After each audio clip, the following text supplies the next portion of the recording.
Alors bonjour les amis, comment allez-vous? J'espère que vous allez bien.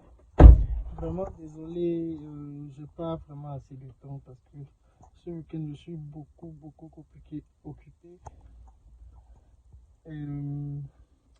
Parce que je dois aller à une mission à Lomé à partir de la semaine prochaine en fait. Excusez-moi. Donc sur le module, nous sommes sur le module qui traite les accessoires. Voilà.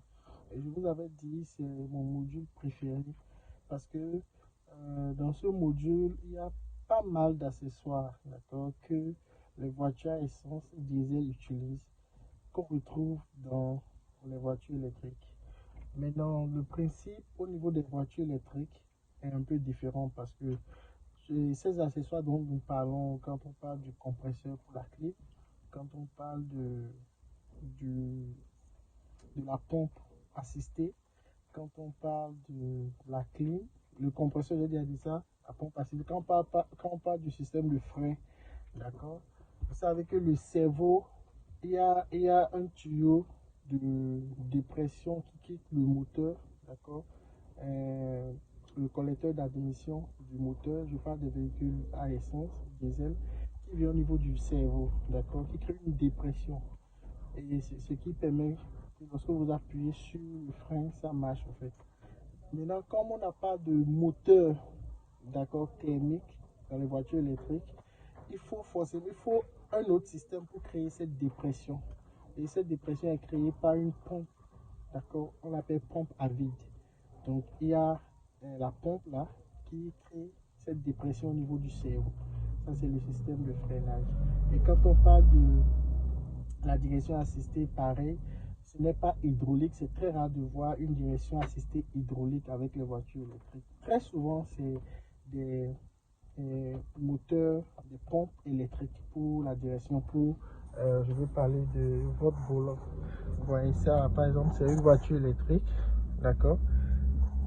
Vous voyez un peu, donc quand on parle de quoi d'autres accessoires comme accessoires, je pense que c'est tout. Il y a le frein, il y a la clim, il y a la direction assistée et il y a la pompe à eau. Voilà, la pompe à eau. Il y a une pompe à eau dans les voitures électriques. Mais vous connaissez le principe avec les moteurs thermiques. La pompe à eau est contre le bloc, d'accord, le bloc moteur, et c'est tourné par la courroie, d'accord, liée au vilebrequin, d'accord. Maintenant, on n'a pas un moteur thermique dans les voitures électriques. Donc, cette pompe à eau, d'accord, est une pompe à eau électrique. Ça fait un. Deuxièmement, le circuit de refroidissement dans les voitures électriques, ce n'est pas pareil que le circuit de refroidissement dans les voitures à essence, d'accord. Pour les voitures à essence, le circuit de refroidissement est standard, ça ne change pas, c'est presque pareil dans toutes les voitures à essence ou diesel. Mais dans les voitures électriques, ça ne se passe pas ainsi. Je vous explique. Dans les voitures électriques, ça dépend du constructeur. Il y a des constructeurs qui font passer de l'eau du radiateur dans le bloc batterie. Il y a d'autres constructeurs, le bloc batterie, il n'y a pas de l'eau qui va là-bas. C'est l'air libre qui refroidit les batteries. D'accord? Et il y a d'autres constructeurs, quand vous prenez l'OBC, il y a de l'eau qui rentre dans l'OBC pour refroidir. Il y a d'autres constructeurs qui font l'OBC avec un ventilo en bas, donc l'OBC est refroidi grâce à ce ventilo. Pareil pour le DC-DC. Il y en a qui font des DC-DC qui vont prendre l'eau du radiateur pour se refroidir. Mais il y a d'autres qui font le DC-DC avec un ventilateur. Donc, dans le cas où ces appareils utilisent un ventilateur, vous pouvez déjà voir que le refroidissement, l'eau du radiateur, ce circuit sera différent des OBC ou DC-DC qui utilisent l'eau de refroidissement. Mais il y a une chose qui est quand même standard, c'est le MCU. Forcément, il n'y a pas de MCU avec ventilo. Il y a toujours de l'eau qui rentre dans le MCU, l'unité de contrôle du moteur électrique. Et le moteur électrique lui-même. Il y a de l'eau qui rentre forcément dans le moteur électrique. C'est vrai, il y a des petits moteurs électriques qui se refroidissent à l'air libre. D'accord? Il y a des petites voitures électriques qui ont de petits moteurs qui n'ont pas besoin de refroidissement à eau. D'accord? Mais la plupart des grandes voitures électriques, comme celui-ci que j'utilise et d'autres, d'accord, le moteur refroidit à eau, le MCU est refroidi à eau. Mais c'est très rare de voir des batteries, le bloc batterie refroidi à eau. C'est un peu aussi rare de voir des OBC ou bien des DC-DC refroidis à eau. Mais il y en a. Cette voiture, par exemple, le DC-DC a un ventilateur. Vous voyez.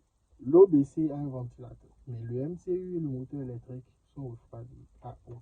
Donc, il y a quelqu'un qui m'a posé la question de savoir le cycle de refroidissement des voitures électriques. Je lui ai dit, ce n'est pas standard. Il n'y a pas un cycle standard parce que ça dépend du constructeur de la voiture électrique. Il y a des voitures électriques qui refroidissent, qui font passer de l'eau, d'accord, dans le bloc batterie. Il y en a, ce n'est pas le cas. Il y en a qui font passer de l'eau dans l'OBC. Il y en a, ce n'est pas le cas. Il y en a qui font passer de l'eau dans le DC-DC. Mais il y a d'autres, ce n'est pas le cas. Vous voyez. Mais ce qui est le cas presque partout, dans la plupart des voitures électriques, c'est le radiateur, la pompe à eau, le MCU, le moteur électrique et retour au radiateur. C'est le cycle le plus standard.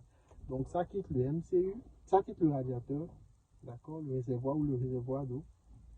Ça va dans la pompe à eau qui est électrique, d'accord, la pompe à eau est électrique et qui remonte vers le MCU, du MCU vers le moteur électrique, du moteur électrique, retour au radiateur. Vous voyez. Donc c'est un peu ça. Je vais descendre et filmer l'intérieur du capot de cette voiture. Désolé, j'ai pas assez d'accessoires démontés, d'accord. Donc je vais juste vous montrer des accessoires qui sont visibles dans le capot de cette voiture. Donc voilà, je suis à l'extérieur. Voilà un peu le capot de cette voiture. Je ne sais pas si vous voyez, mais là, en bas, là, d'accord, ici, là, c'est la pompe à eau. Voilà la pompe à eau électrique. Vous allez voir le tuyau d'eau qui vient dessus, d'accord, qui quitte le radiateur. Ça quitte la pompe à eau. Je ne sais pas si c'est visible. Hein. Je vais voir l'autre côté. Voilà, donc la pompe à eau qui est en bas là-bas, d'accord, la pompe à eau. Et vous allez voir le tuyau d'eau qui rentre dans le MCU, voilà, le MCU, d'accord. Et le compresseur n'est pas visible, le compresseur n'est pas visible, mais voilà un peu la pompe, c'est sous le DC-DC, vous voyez, et la pompe pour le frein, la pompe à vide, c'est en bas là, d'accord, la pompe à vide, c'est pas trop visible, la pompe à vide qui est en bas là-bas. Donc vous voyez le cerveau frein. Le cerveau frein, ce tuyau, d'accord. Excusez-moi. Normalement, dans le cas des voitures à essence, ce tuyau, d'accord, va vers le collecteur d'admission qui vient sur le cerveau. D'accord, le tuyau là. Ça doit venir, ça quitte là, le cerveau pour le collecteur d'admission dans le cas des voitures à essence. Mais dans ce cas, le tuyau là va directement sur la pompe à vide. D'accord, sur la pompe à vide pour créer la dépression. Voilà. Donc là, vous avez le DC-DC. Vous voyez que lui, il est refroidi à air. D'accord, il est refroidi à air. Et nous avons notre. Ça aussi, c'est une petite distribution. D'accord. Un PDU, mais c'est assez petit. Celui-ci, c'est un PDU qui est un peu petit quand même. Voilà. Il y a le moteur électrique en bas. Il y a l'OBC en bas du DC-DC. Donc, c'est un peu ça. Comme vous pouvez voir, donc vous avez le DC-DC est en haut là. L'OBC est en bas. Le moteur électrique, le MCU est là. D'accord, ça c'est un petit PDU. Et en bas, vous avez votre moteur électrique. Le moteur électrique en bas. Donc c'est un peu ça. Il y a un peu la poussière de je vais quelque part, mais j'ai décidé de vous faire une petite vidéo très rapidement. Alright, see you. Pour vous expliquer un peu comment ça se passe. Là, vous allez voir une batterie de 12 volts. Je vous ai dit que les voitures électriques aussi batterie de 12 volts, d'accord, qui est rechargée par le DC-DC.